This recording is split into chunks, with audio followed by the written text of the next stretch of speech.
Hey guys, welcome back to the letter. This is CJ Gamer Girl signing on. So, last episode, Rebecca, Zachary, Ashton, and Isabella all got together to try and figure out how to fix the mess they're in. And it got interrupted by the woman, so they had to run. So now it's Monday, the day that Ashton's boss said to put the files for the right case. Basically, yeah. One thing to another, eh? A dreary downpour starts off the Monday. Although it doesn't last for more than an hour, the dark clouds lift just after the sun peeks over the horizon. Brief as it is, the rain has significantly dampened the park's usual cheery vibe. Mornings like this often mark the start of another bad week. An arrest gone wrong, another investigation leading to a dead end, some truly fucked up shit being called in. Like that one time, I was dispatched to a scene where a guy gouged his own eyeball out and almost ate it. Was a few chews away from swallowing it, in fact. It was my dinner that day. Fun times. Of course, I doubt anything can top getting cursed by a damn chain letter of all things. This is the sort of stupid thing people pass along as a prank through emails and text messages, for fuck's sake. A ghost chasing after you just puts the icing on that cake. So far, all we've done is run, snoop about, read stuff, and run again. Frustrates me to no end how we're still no closer to an answer. Even my car reflects the state of my mind is in. Photocopies of documents litter every available surface. Scattered all over the place, spilling from the passenger side and into the backseat, making an entire mess of what little space there is. Not that I'm any better. My last shower was 24 hours ago. Haven't slept at all. My last meal was that chocolate porridge thing Isabella offered. The way I am now, I'll definitely get a scolding. Rebecca will definitely give me an earful and tell me to take care of myself better. Say that I'm killing myself on the job. I can already hear Isabella complaining how dark the bags under my eyes are getting, and about how I reek and how I need a shower pronto. I can rest easy when this is all over. It's not that I can't feel the pain of hunger. With that woman chasing after you, it's difficult not to feel anything other than horror. The rush of adrenaline coursing through my veins in my desperation to survive. In fact, I can still sense the ghost of her touch from last night. Her bony digits wound tightly around my ankle, and that horrid smile she has on her as she pulls me closer. The memory is enough to send a shiver up my spine and make me antsy. Perhaps the only thing comforting about this is the sight of my gun nearby. From my dashboard, sunlight glints off Ophelia's surface. Normally, I keep it hidden in a compartment. Luxembourg police regulations only allow authorized people to carry firearms, and even those are limited. I do have that authorization, but I never really saw the need for its use, when the standard issue tasers are more than good enough to incapacitate anyone. If not, I can always throw them on their back. Those judo lessons Dad forced me to get as a kid has its uses too. On a ghost, well, all of those would probably yield the same result. They're all useless. I might as well use a stick. However, it's the feeling of ease I'm after, or what little of it I can gather from it. The awareness that I, at least, have something to protect myself with in case things go wrong, despite a gun not working on it. That I can still protect the people who are still depending on me despite the missteps I've taken. It doesn't take the edge off, though. The feeling that your whole body has been strained far beyond its capacity. Frankly, I'm already running out of steam. The only thing pushing me right now is knowing someone's still depending on me. A stretch is still in order, though. I've been sitting here since last night. Soon, I step out of my car, closing it behind me with a thud as I take in my surroundings. The rain did wonders. The The morning air feels crisper and cooler than it ever has been in days. For once, the weather seems to be taking a turn for the normal. Looks born normal. In the distance beyond the buildings lining the horizon, dark clouds are blowing in. A storm might be due this evening, give or take. Sorry about that. Shame for the people looking forward to Halloween tonight. I'm just not sure whether this is something I can look forward to as well. Oh, yeah, Halloween. Still, I bask in the change it brings. Inhale, exhale. Breathing in, taking in the peace as if it'll be my last. But as with all the good times, the quiet shortly comes to an end. Not necessarily a bad end. The chatter reaches my ears first, halting my movements. Sure enough, when I glance up, I find them, Zach, Rebecca, and Isabella, just as I've entered the park grounds, bags of convenience store food in hand. After last night's flight from Salem, we've elected to stay the night here, unsure if our own homes will still be safe.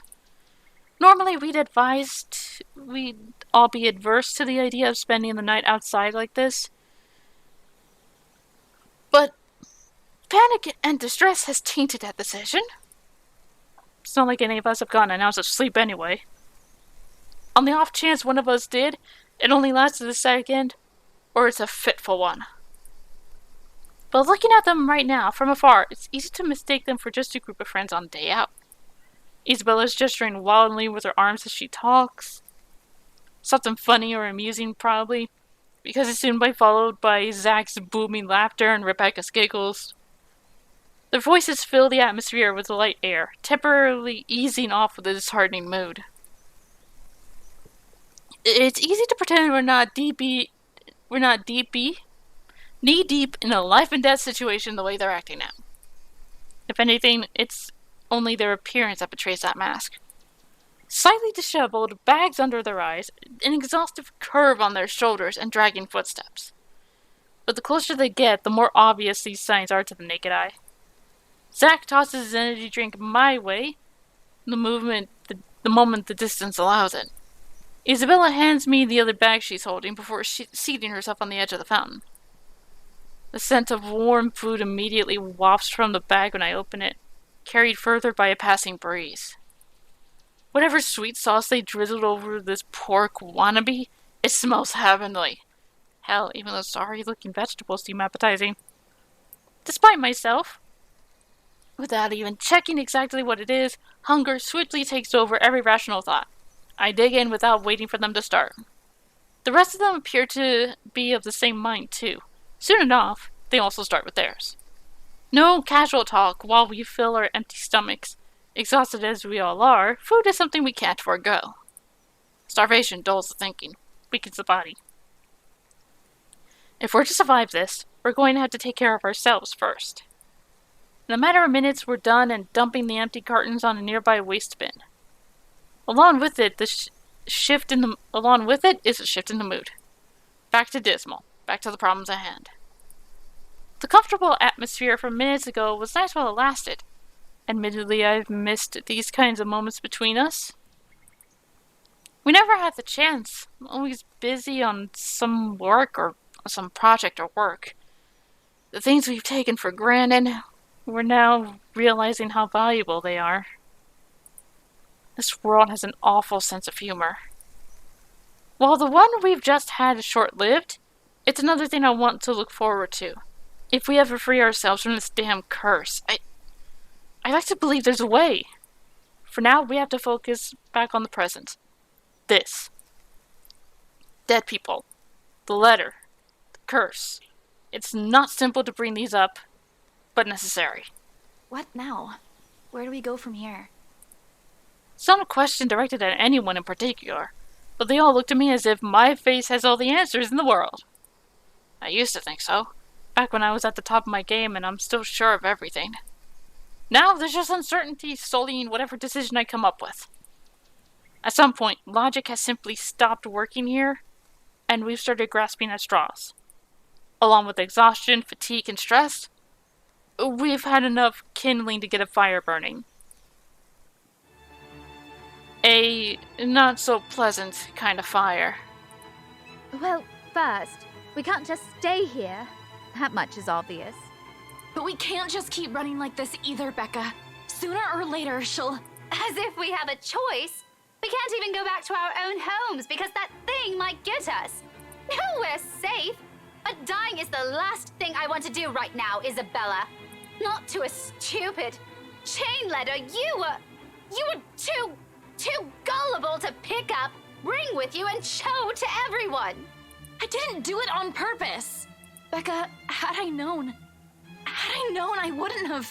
Hey, you two. None of us want to die to this. Just calm down. We ain't getting anywhere shouting at each other. Whose side are you on, Zachary? No one's. But we can't just say it's her fault.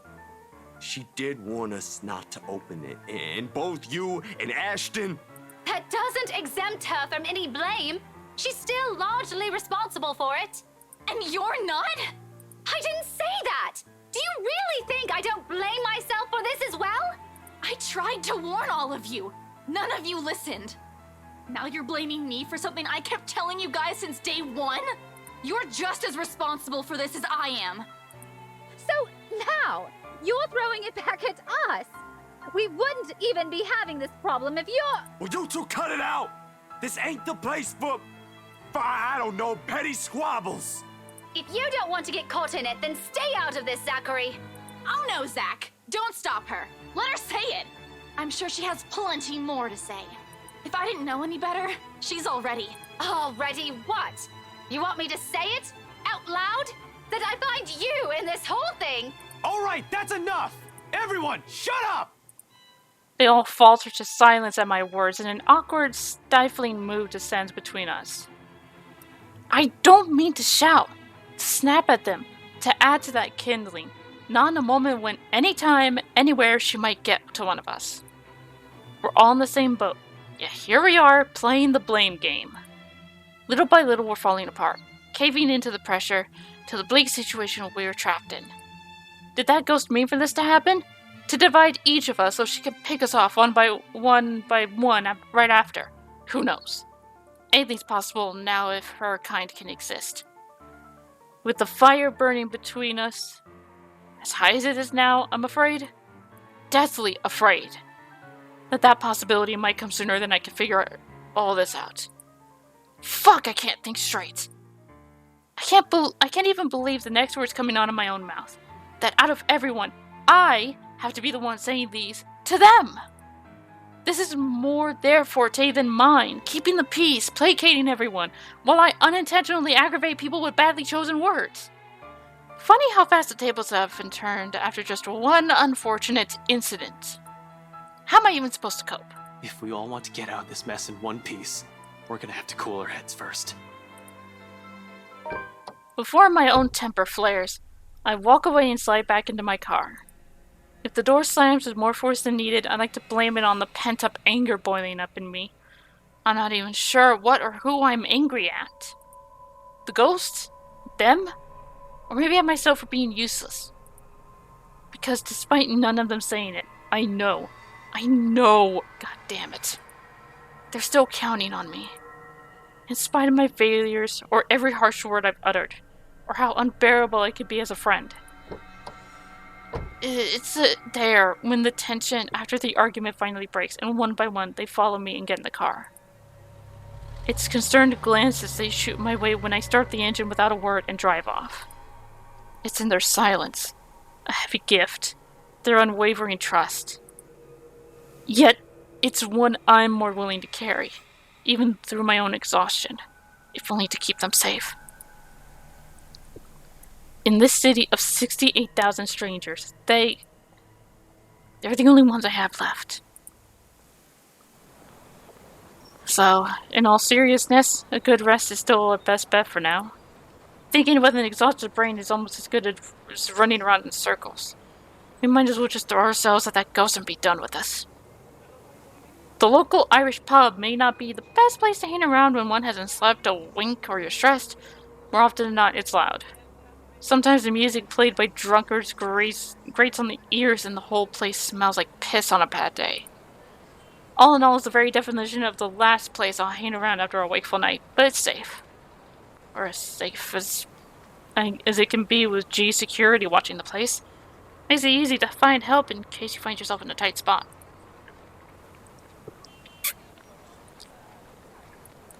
The place being owned by a person I've implicitly placed my trust on provides some semblance of comfort, too.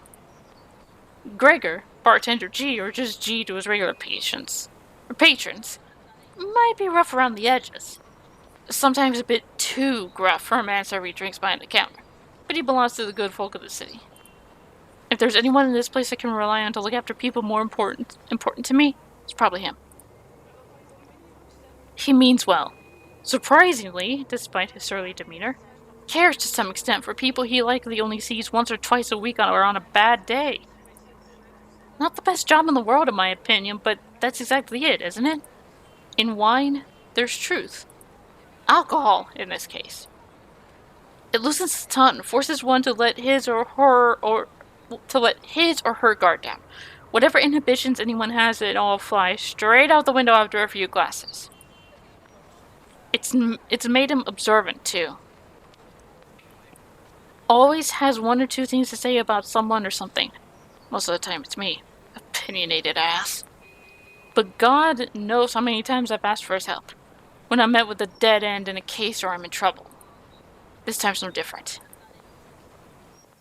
As expected, the moment we show up, he's kind enough to offer us a room in the back of his shop. A single look at my face, I didn't even need to say anything, and the next thing we know, he's leading us in. No questions asked. Maybe it's also for this reason why I find myself drifting towards his station hours later after I haven't gotten that much-needed shut-eye. Newly washed drinking glasses and tumblers line the counter surface when I enter the room. Behind the bar, G's busy wiping each of them clean, likely prepping for tonight's use.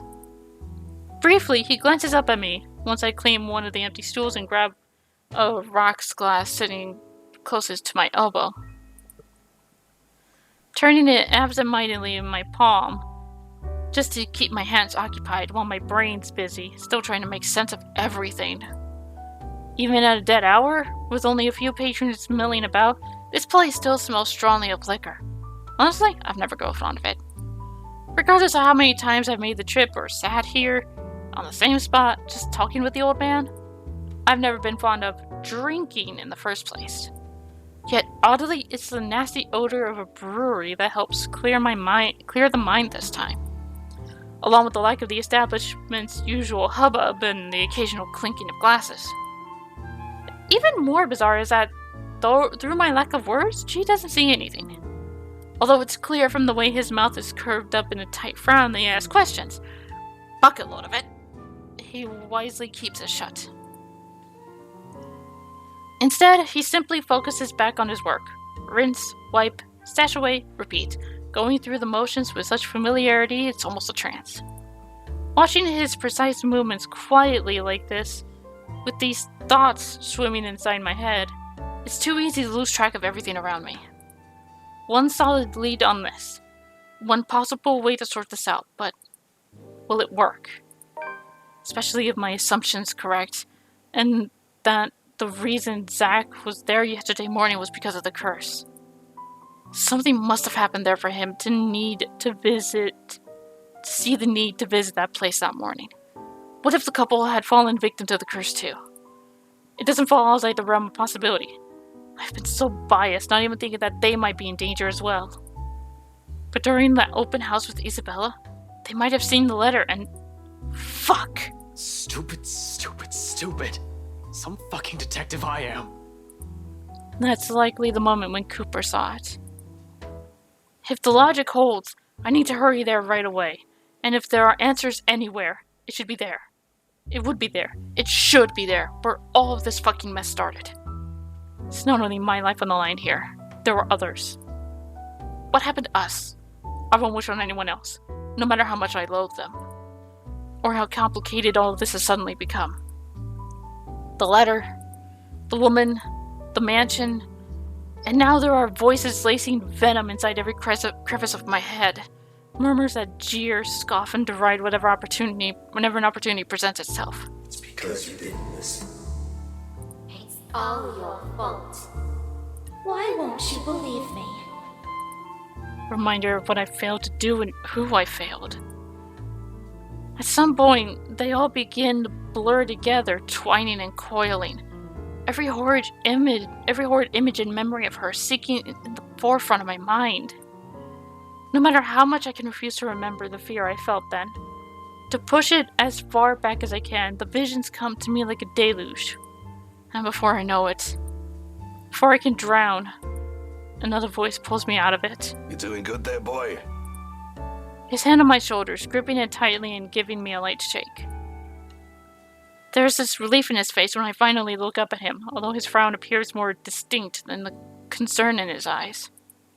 It's deeper now, marred with worry and agitation. He does look up when I offer him a small nod, but the furrow between his eyebrows never leaves his face. He's always had a knack for reading people, after all. Even someone who can be as closed off or distant like me. And all the time I've spent in the Force, there's only one other person who's as keen as this old guy. The Chief. Funny. And weird to some degree. I've pointed it out to him so many times before how much they look alike, only for the observation to be brushed off with a vehement tone. I've never brought it up again after the third time, out of respect for the guy. Whatever it is, it's clear it's something he doesn't want to talk about. Why push, right? However, during times like this, it's impossible for the thought not to come up. He even has to glare down pat. Under his wordless scrutiny, I feel like a damn rookie again. You're looking a bit green. Sure you got plenty of rest back there? You were only out for an hour or two. Wouldn't hurt to try and get some sleep. I'll keep an eye out. No need. Don't worry about me. I won't be able to get some sleep anyway. Not with her face, still a clear picture in my head, no. I heard that from you before. Not buying it. What's the story this time? This as bad as that case with the guy who ate his own eyeball? I wish it were. Jesus, stop reminding me. I hated that case. If I didn't know any better, I'd say you get a kick out of telling people about it. It's useful, you know, for blokes who don't know their limits. Sends them right out the door after I start with a description. Or was it the part when the poor schmuck gouged his eyes out? Nasty, awful, icky stuff, and it gets the job done. Like I said, useful.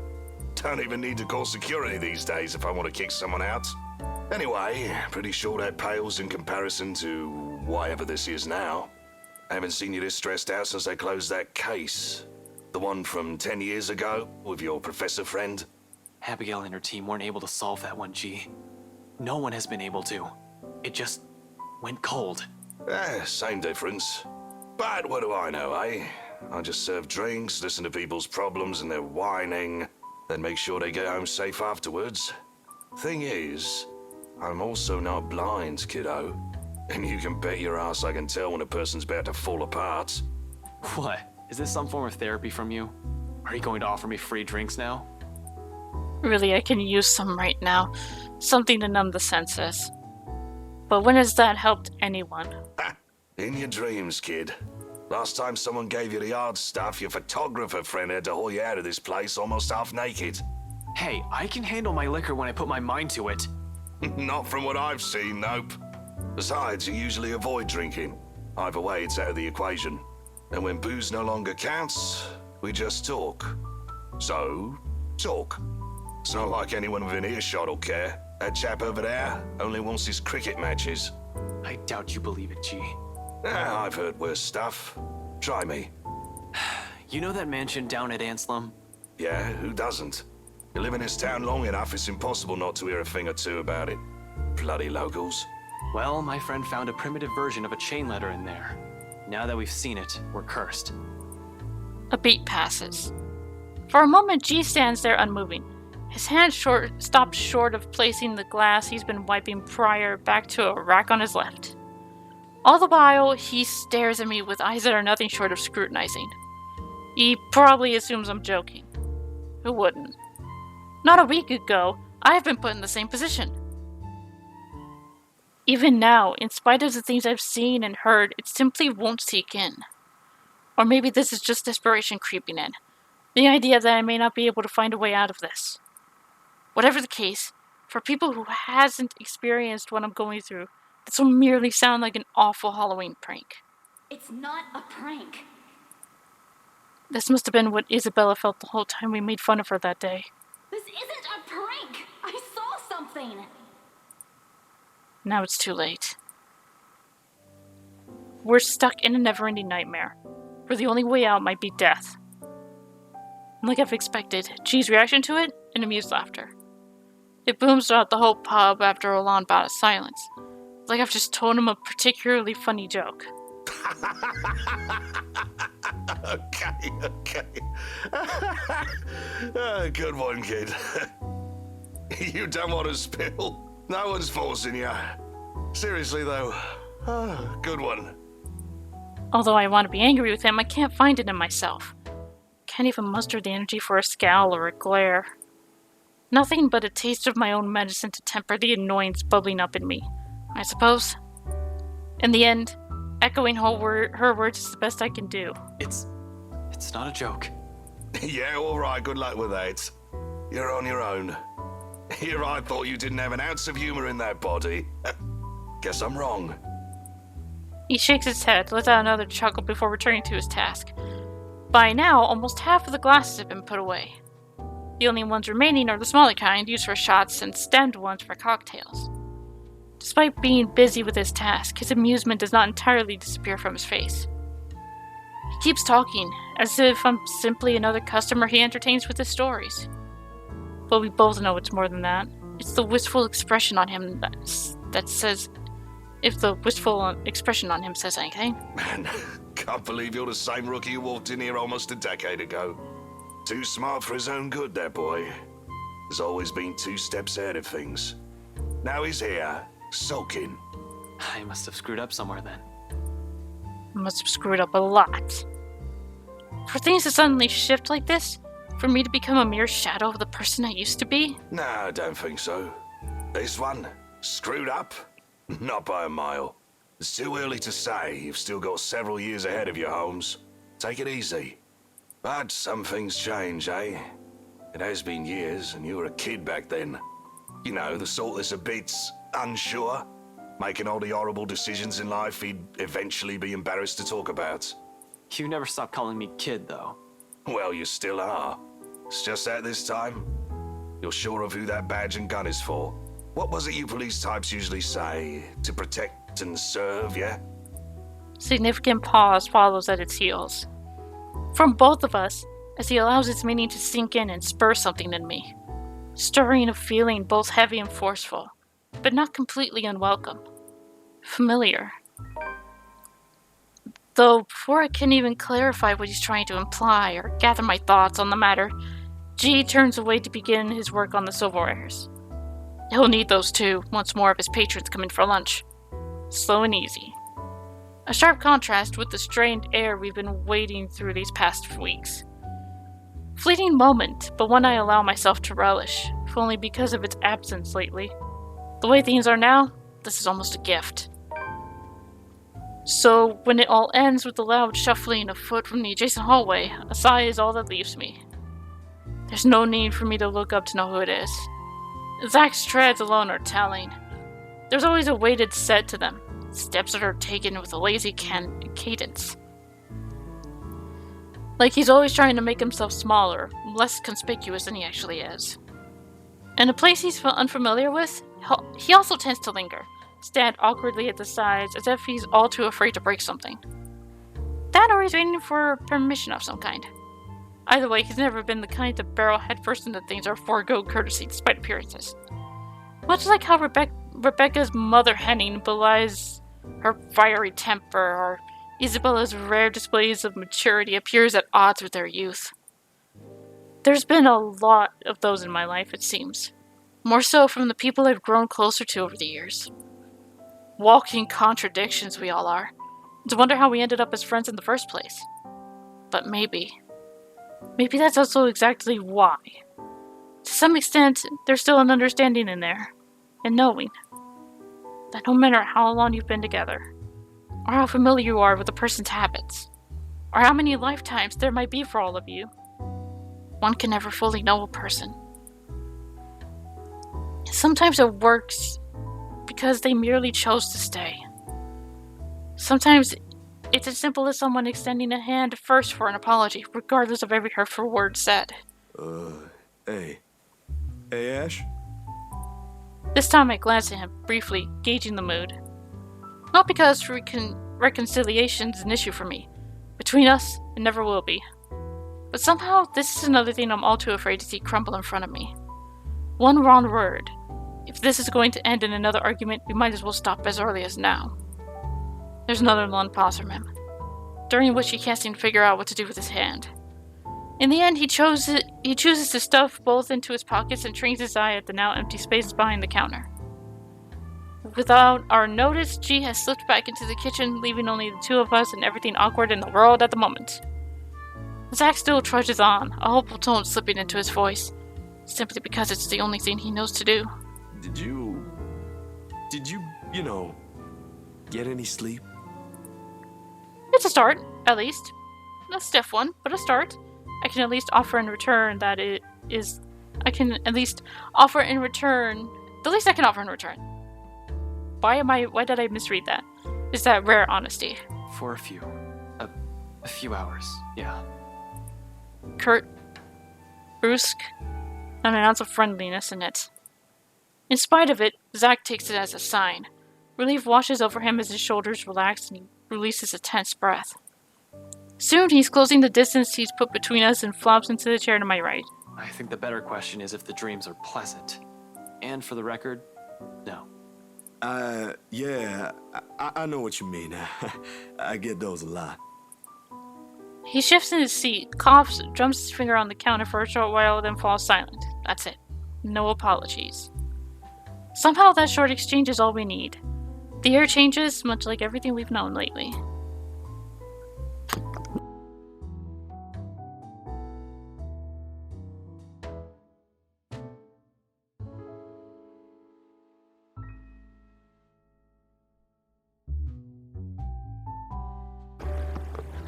Sorry about that. Maybe not for the better. Not yet. However, it's less suffocating, with less hostility and resentment. The kind where it's easy to pretend, easy to forget. Not that it's a thing that'll happen anytime soon, but one can dream. In a situation where death might come knocking any time, it's these little hopes we cling to. It's these little things we wish will happen again. I'm not an optimist. I'm not an optimistic person by nature. Hopeful, maybe, but never optimistic. Though I want to believe there's a way we'll live through this nightmare.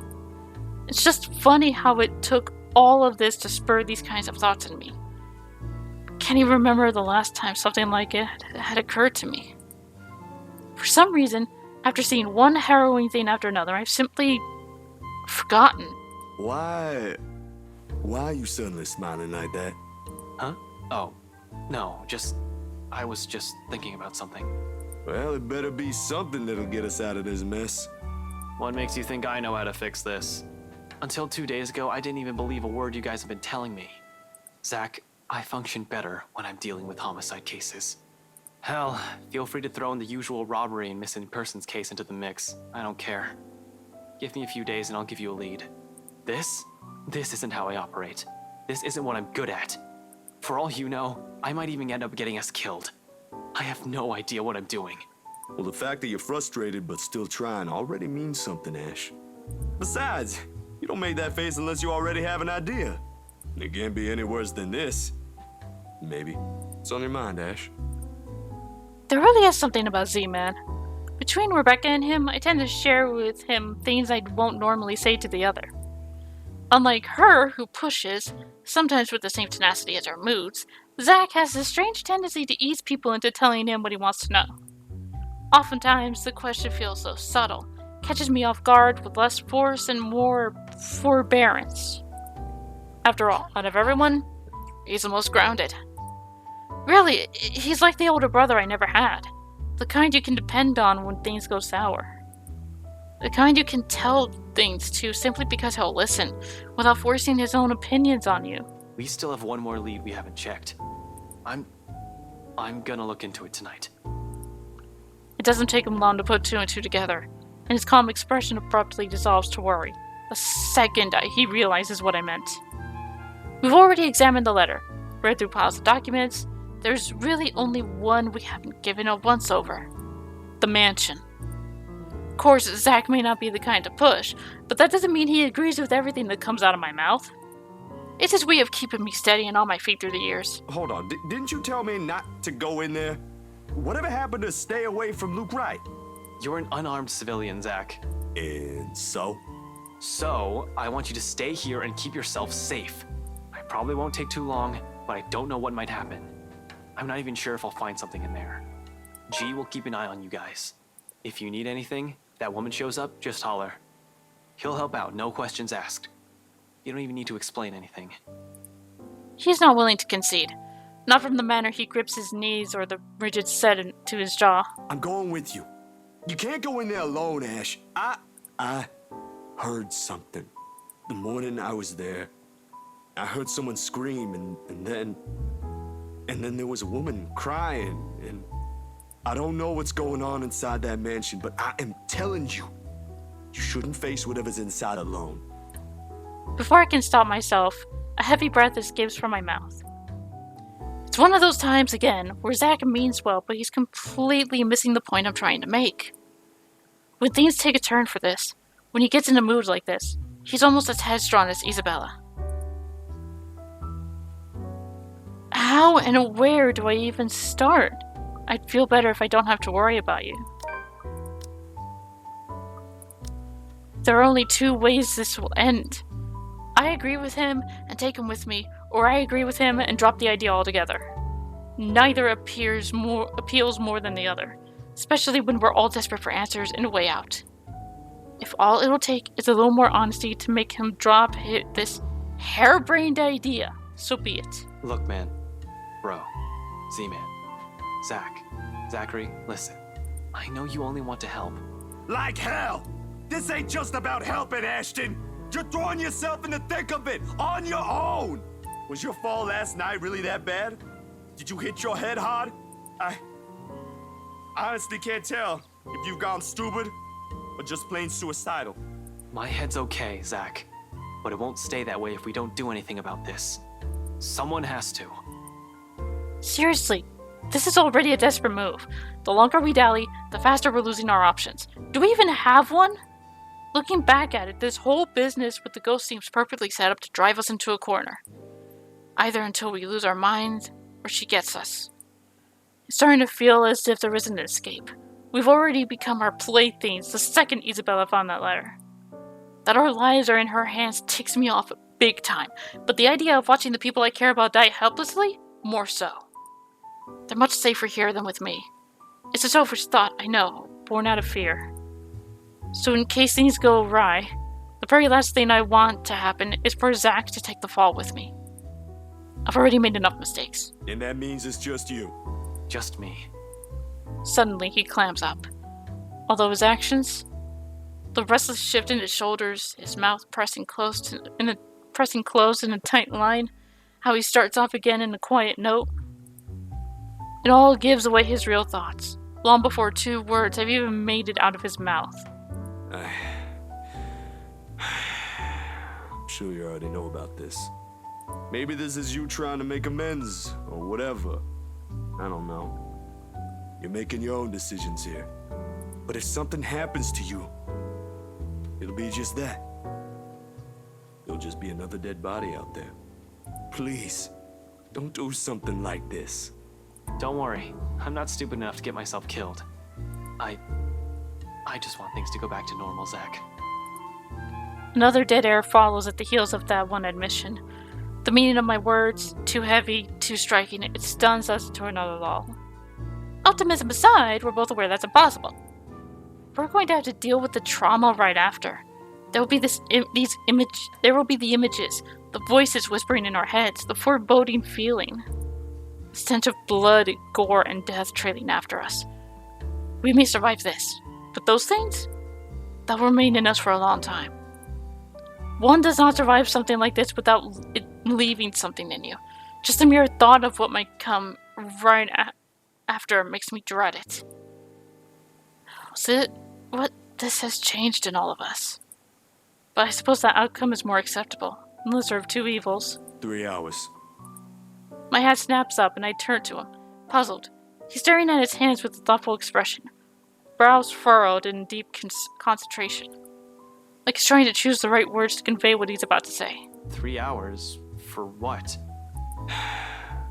That's more than enough time to go there, to check things, like you said, and travel back here.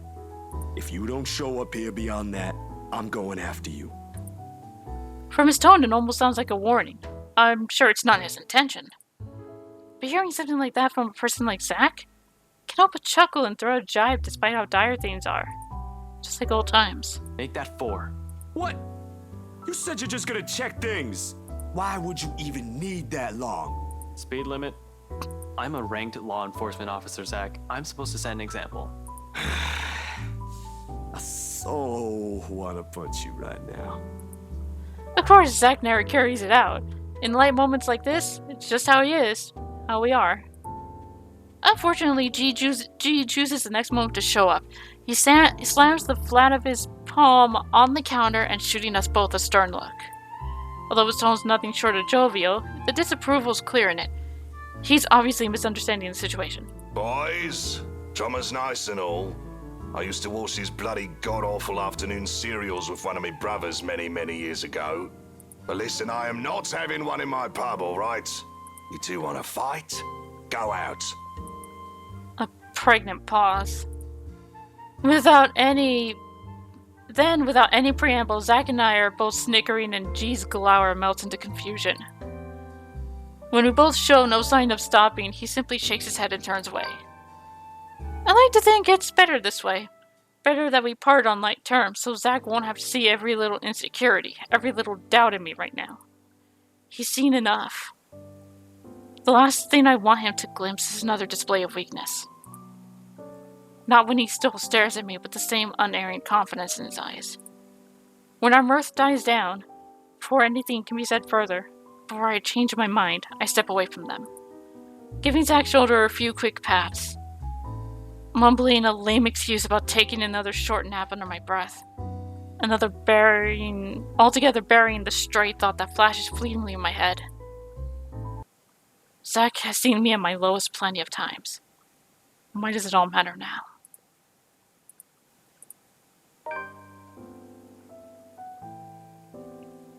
Alright, I'm gonna end the episode here. Holy shit, just everything is going downhill. We'll continue this next time. Till then, this is the Gamer Girl, signing off. Bye-bye.